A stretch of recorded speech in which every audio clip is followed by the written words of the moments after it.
Hi hello ನಮಸ್ಕಾರ sir. ನಮಸ್ಕಾರ friends. ಇವತ್ತು ನಾನು ಬೆಳಗ್ಗೆ ಒಂದು ವಿಡಿಯೋ ಅಪ್ಲೋಡ್ ಮಾಡಿದ್ದೆ. ಭಾರತ ಭಾರತ ಎಲ್ಲಿ ಭಾರತ ಎಂಬ ಮೂಲ ಪದ ಎಲ್ಲಿಂದ ಬಂತು, ಅದರ ಅರ್ಥ, ಸ್ವರೂಪ, ಅಲ್ಲಿರ್ತಕ್ಕಂಥ ವೈವಿಧ್ಯತೆಗಳ ಎಲ್ಲ ರೀತಿ ಸಂಕ್ಷಿಪ್ತವಾಗಿ ವಿವರಣೆ ಕೊಟ್ಟಿದ್ದೆ. ಸೊ ಹಂಗಾಗಿ ಭಾರತದಲ್ಲಿ ಒಟ್ಟು 28 ರಾಜ್ಯಗಳಿವೆ. 28 ರಾಜ್ಯಗಳ ಪೈಕಿ ನಾನಿವತ್ತು ತಗೊಂಡಿರೋದು ಕರ್ನಾಟಕ ಅಂದರೆ ನಮ್ಮ ರಾಜ್ಯ. ನನಗೆ ಫಸ್ಟ್ ನಮ್ಮ ಹೆಮ್ಮೆ ಅಲ್ವಾ, ನಮ್ಮ ಕರ್ನಾಟಕ ಬಗ್ಗೆ ಒಂದು ಸಂಕ್ಷಿಪ್ತ ಮಾಹಿತಿ ಹೇಳ್ತೇನೆ.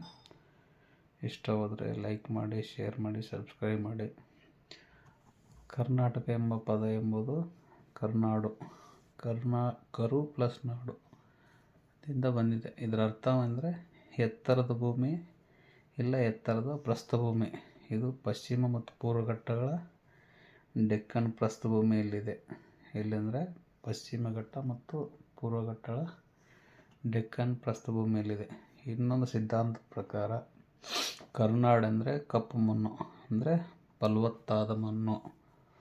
ಇದು ಕನ್ನಡವನ್ನು ಮೂಲ ಇಲ್ಲಿ ಕರ್ನಾಟಕದಲ್ಲಿ ಕನ್ನಡ ಭಾಷೆಯನ್ನು ಆಡಳಿತ ಭಾಷೆಯಾಗಿ ಉಪಯೋಗಿಸ್ತಾರೆ. ಪ್ರತಿಯೊಂದು ಪ್ರಾಂತೀಯ ಭಾಷೆಯನ್ನಾಗಿ ಕನ್ನಡನೇ ಉಪಯೋಗಿಸ್ತಾರೆ. ನೆಕ್ಸ್ಟ್ ಇನ್ನೊಂದು ಕರು ಬಣ್ಣ ನಾಡು ಅಂದರೆ ಕಬ್ಬಿನ ಅದಿರನ್ನು ಹೊಂದಿರತಕ್ಕಂಥ ಪ್ರದೇಶ. ಫಲವತ್ತತೆ, ಕಬ್ಬಿನ ಅದಿರನ್ನು ಹೊಂದಿರತಕ್ಕಂಥ ಸಮುದ್ರ ಕಬ್ಬಿನ ಅದರ ನಿಕ್ಷೇಪವನ್ನು ಹೊಂದಿದೆ ಎಂದು ಇಲ್ಲಿ ಈ ಕರ್ನಾಟಕದ ಬಗ್ಗೆ ಉಲ್ಲೇಖಿಸಲಾಗಿದೆ. ನೆಕ್ಸ್ಟು ಈ ಕಬ್ಬಿನ ಅದಿರು ಮತ್ತು ಕಪ್ಪು ಬಣ್ಣದ ಒಂದು ಐತಿಹಾಸಿಕನು ದ್ರಾವಿಡರ ಲೋಹದಲ್ಲಿ ಇತಿಹಾಸದಲ್ಲಿ ಕಾಣಬಹುದು. ನೆಕ್ಸ್ಟ್ ಕರ್ನಾಟಕ ಎಂಬ ಹೆಸರನ್ನು ಚಾಲುಕ್ಯರು, ಕದಂಬರು 6ರಿಂದ 8ನೇ ಶತಮಾನದಲ್ಲಿ ಈ ಶಬ್ದವನ್ನು ಚಾಲುಕ್ಯರು ಮತ್ತು ಕದಂಬರು ಸಹ ಉಪಯೋಗಿಸಿದರು. ನೆಕ್ಸ್ಟ್ ಇದನ್ನು ನಮ್ಮ ಮೈಸೂರು ರಾಜ್ಯದಿಂದ 1973ಕ್ಕಿಂತ ಮುಂಚೆ ಕರ್ನಾಟಕವು ಪದ ಎನ್ನುವುದು ಇನ್ನೂ ಹೊರ ಬಂದಿರಲಿಲ್ಲ, ಮೈಸೂರು ರಾಜ್ಯದಲ್ಲಿತ್ತು. 1973ರಲ್ಲಿ ಮೈಸೂರು ರಾಜ್ಯದಿಂದ ಕರ್ನಾಟಕ ರಾಜ್ಯ ಎಂದು ಮರುನಾಮಕರಣವಾಯಿತು. ನೆಕ್ಸ್ಟ್ ಇದು ಬಂದ ಮೇಲೆ ನವಂಬರ್ 1ರಂದು ಕರ್ನಾಟಕ ರಾಜ್ಯೋತ್ಸವವನ್ನು ಆಚರಣೆ ಮಾಡ್ತಾರೆ. ಕರ್ನಾಟಕ ರಾಜ್ಯದ ಬಾವುಟ ಇದೆ. ಹಳದಿ ಮತ್ತು ಕೆಂಪು ಬಣ್ಣದ ಲಾಂಛನ ಹೊಂದಿರತಕ್ಕಂಥ ಒಂದು ಬಾವುಟ ಇದೆ. ಆಮೇಲೆ ಇಲ್ಲಿ ಭಾಷೆಗಳು, ಆಡಳಿತ ಭಾಷೆಯಾಗಿ ಕನ್ನಡವನ್ನು ಬಳಸುತ್ತಾರೆ. ಸೊ ಮುಖ್ಯವಾಗಿ ಕರ್ನಾಟಕದ ರಾಜಧಾನಿ ಬೆಂಗಳೂರನ್ನು ಮಾಡಿರ್ತಾರೆ. ಮುಖ್ಯವಾಗಿ ಬೆಂಗಳೂರಾಗಿರ್ತದೆ ಕರ್ನಾಟಕದ ರಾಜಧಾನಿ. ಕರ್ನಾಟಕ ರಾಜ್ಯದಲ್ಲಿ ಒಟ್ಟು ಟೋಟಲ್ಲು 31 ಜಿಲ್ಲೆಗಳಿವೆ. 31 ಜಿಲ್ಲೆಗಳಲ್ಲಿ ಅತಿ ದೊಡ್ಡ ಜಿಲ್ಲೆ, ಅತಿ ಹೆಚ್ಚು ತಾಲೂಕನ್ನು ಹೊಂದಿರತಕ್ಕಂಥ ಜಿಲ್ಲೆ ಬೆಳಗಾವಿ ಆಗಿರುತ್ತದೆ. ನೆಕ್ಸ್ಟ್ ಆಮೇಲೆ ಈ ಕರ್ನಾಟಕದ 2025ರ ಜನಗಣತಿ ಪ್ರಕಾರ ಕರ್ನಾಟಕದ ಒಟ್ಟು ಜನಸಂಖ್ಯೆ 7.3 ಕೋಟಿ ಆಗಿರುತ್ತದೆ.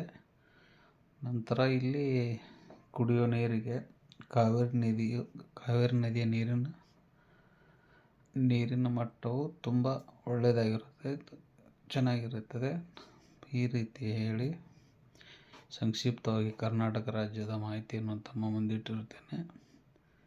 ಸೊ ಹಂಗಾಗಿ ಮೊದಲು ಭಾಷೆಗಳು, ಶಬ್ದಗಳು, ಉಚ್ಚಾರ, ಮಾತಾಡಲಿಕ್ಕೆ ಸ್ವಲ್ಪ ಉಚ್ಚಾರ ತೊದಲಿಸ್ತಾ ಇದೆ. ಶಬ್ದ ಸಂಗ್ರಹ ಸ್ವಲ್ಪ ಕಡಿಮೆ ಆಗಿರ್ಬೋದು. ಸೊ ಕ್ರಮೇಣವಾಗಿ ಈ ಶಬ್ದ ಸಂಗ್ರಹ, ಉಚ್ಚಾರಣೆ, ಪದ ಬಳಕೆ, ಶಬ್ದ ಬಳಕೆ ಮತ್ತು ಇನ್ನಿತರ ಯಾವುದೇ ಸಮಸ್ಯೆಗಳು ಈ ಥರ ನನ್ನಲ್ಲಿರ್ತಕ್ಕಂಥವನ್ನು ಸರಿಪಡಿಸ್ಕೊಂಡು ಕ್ರಮೇಣವಾಗಿ ಸರಿ ಮಾಡಿಕೊಂಡು ಅಚ್ಚುಕಟ್ಟಾಗಿ ತಮಗೆ ಮಾಹಿತಿ ನೀಡ್ತಾ ಹೋಗ್ತಾನೆ ಅಂತೇಳಿ ಈ ಕರ್ನಾಟಕದ ಸಂಕ್ಷಿಪ್ತ ಮಾಹಿತಿಯನ್ನು ತಮ್ಮ ಮುಂದೆ ಇಟ್ಟಿರ್ತೇನೆ. ಸೊ ಹಂಗಾಗಿ ನನ್ನ ಯೂಟ್ಯೂಬ್ನಲ್ಲಿ ನನ್ನ ಚಾನಲ್ನಲ್ಲಿ ವೀಕ್ಷಿಸ್ತಕ್ಕಂಥವ್ರು ಸೊ ನನಗೆ ಸಪೋರ್ಟ್ ಮಾಡಿ, ನನಗೆ ಸಬ್ಸ್ಕ್ರೈಬ್ ಮಾಡಿ, ಲೈಕ್ ಮಾಡಿ. ಇಡೀ ನಮ್ಮ ಈ ಭಾರತದಲ್ಲಿರ್ತಕ್ಕಂಥ 28 ರಾಜ್ಯಗಳು, ಆಮೇಲೆ ಆ ರಾಜ್ಯದಲ್ಲಿರ್ತಕ್ಕಂಥ ಎಲ್ಲ ಜಿಲ್ಲೆಗಳು, ತಾಲೂಕುಗಳು, ಪ್ರಸಿದ್ಧವಾದಂಥ ಊರುಗಳ ಬಗ್ಗೆ ಡೇ ಬೈ ಡೇ ಒಂದು ವಿಡಿಯೋ ಅಥವಾ 2 ವಿಡಿಯೋನು ಪರ್ ಡೇ ಹಾಕ್ತಾನೆ. ಸೊ ಇವತ್ತು ಕರ್ನಾಟಕ ಮುಗೀತು.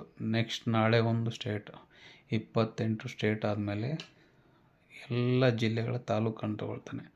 ಸೊ ಅಲ್ಲಿರ್ತಕ್ಕಂಥ ಎಲ್ಲ ನನಗೆ ತಿಳಿದಷ್ಟು ಸಂಕ್ಷಿಪ್ತವಾದ ಮಾಹಿತಿ ಕೊಡ್ತಾ ಹೋಗ್ತಾನೆ.